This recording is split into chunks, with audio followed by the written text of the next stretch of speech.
प्रातः काल उठे, नित्य क्रिया से निवृत्त होने के बाद संकल्प किया कि आज के दिन जो कुछ भी भिक्षा मिलेगा मैं उसी से भगवान का पूजा करूंगा, क्योंकि बिना संकल्प के कोई पूजा सफल नहीं होती है।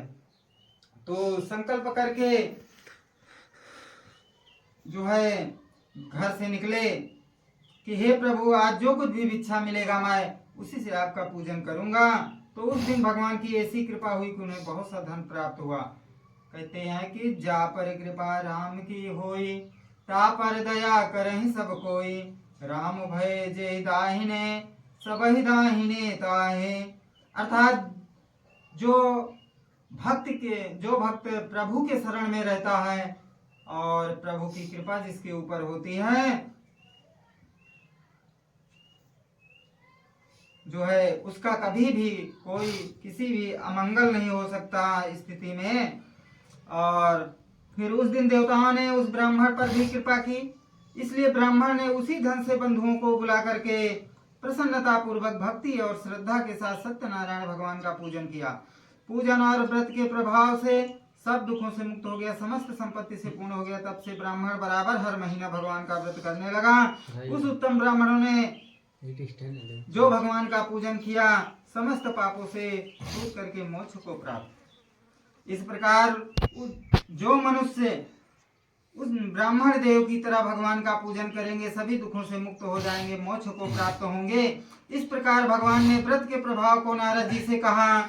इसके बाद श्री सूत जी ने सौनकादिक ऋषियों से प्रश्न किया कि जो कुछ भगवान की महिमा थी वो तो मैंने कह दिया, अब आगे क्या बताऊं, आप लोग कहिए। ऋषियों ने उत्तर दिया, महाराज, ब्राह्मण से भगवान के व्रत को सुन करके जिस भक्त ने सबसे पहले किया आगे वो बताइए। तो उन्होंने कहा, एक समय अपनी संपत्ति के अनुसार ब्राह्मण महाशय बंधुजनों के साथ भगवान का पूजा कर रहे थे, तो इतने में एक लकड़ी बेचने वाला वहां पहुंचा, लकड़हारा। उसने लकड़ी का गट्ठर बाहर रख करके घर के भीतर प्रवेश किया।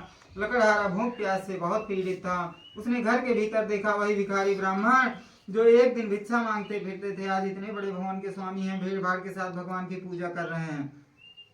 इस प्रकार ब्राह्मण देव को संपन्न देख करके लकड़हारा आश्चर्य में पड़ गया और कुछ देर के बाद हाथ जोड़ करके ब्राह्मण से पूछा कि आप किसका पूजन कर रहे हैं, इसका फल क्या होता है, कृपा करके विस्तार से कहिए। ब्राह्मण ने लकड़हारे से कहा, ये सत्यनारायण भगवान का पूजन कर रहा हूँ। ये प्रभु इतने दीन दयाल हैं कि वांछित फल प्रदान करते हैं। जो मेरा धन धान्य आप देख रहे हैं ये सब भगवान सत्यनारायण की ही कृपा का प्रसाद है।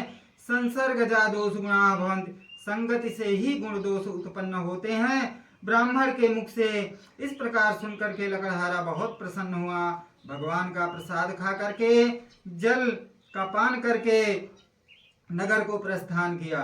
लकड़हारे ने रास्ते में अपने मन में संकल्प किया कि आज के दिन लकड़ी बेचने पर जो कुछ भी मुझे मिलेगा मैं उसी से सत्यनारायण भगवान का पूजन करूंगा। और जब इस प्रकार से मन में सोच करके चल दिए और प्रभु का मतलब सत्यनारायण व्रत का संकल्प किया प्रभु के सामने, तो भगवान की कृपा से उस दिन लकड़हारा को लकड़ी बेचने पर दूना दाम मिल गया। और तत्पश्चात लकड़हारे ने प्रसन्न हृदय से पके पके केले का फल, शक्कर, घी, दूध, गेहूं का आटा मोल लिया। इसके बाद घर पहुंच करके उसने बंधु बांधवों सहित ब्राह्मण को बुला करके विधि पूर्वक सत्यनारायण भगवान का पूजन किया, जिसके प्रभाव से लकड़हारा धन पुत्र सब कुछ प्राप्त किया। जब तक संसार में रहा सुख भोग किया, अंत में सत्यपुर को गए। जीवत सकल जन्म फल पाए, अंत अमर पति सदन सिधाए। जय जय श्री स्कंद पुराणे रेवा खंडे श्री सत्यनारायण व्रत कथायाम द्वितीय।